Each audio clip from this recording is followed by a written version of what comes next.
terms of this lack of tolerance that exists amongst extremists. Let me take the two cases separately, Egypt and Syria.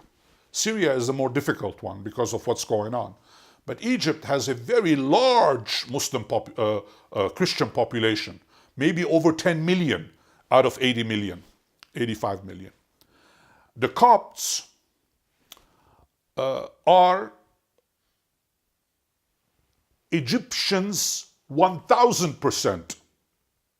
No one can deny their nationality, their belonging. They are part of that land. But they just so happen to be Christian.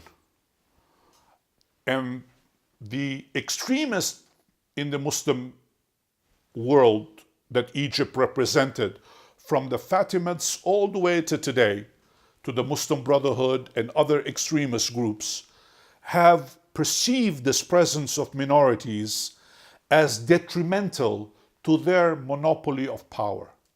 Ergo, they are easy targets. They can kill in the name of God, even though God forbids killing in his name. No God, Muslim, Christian, or otherwise, will tolerate this kind of nonsense. I want to tie this point with my original point about liberty and freedom. The tragedy of Egypt, as the tragedy of Syria and Lebanon and other countries, is that Muslim leaders are not awakened to this point, and they actually allow these extremists to have such freedom of maneuver in destroying churches, killing Christians, etc., etc. Syria is a different case. Syria is the really heart of the Arab world.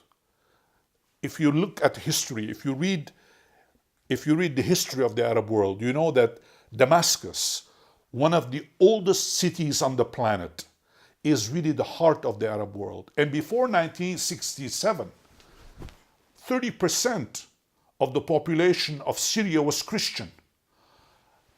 Imagine, less than 50 years ago, a substantial portion of citizens of Syria were actually Christian. In fact, there was a prime minister who was Christian, of the Khoury family.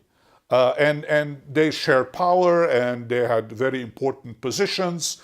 And of course, they also suffered under the Ottoman Empire. Syria suffered a great deal. Yet at the same time, Muslims in Syria, particularly Sunni Muslims, were so tolerant that they accepted all of the Armenian survivors of the genocide that came to places like Deir Zor and Qamishli and Hasakeh and Aleppo and Hama and all these other cities that really welcomed thousands upon thousands of survivors of the genocide, sometimes even taking them into their own homes and raising them as Christians, even though they themselves were Muslim. They gave Muslim names to the kids. Harair became Abdullah, but he was raised as a Christian. Now that phenomenon was part of the wealth of Syria that has now disappeared.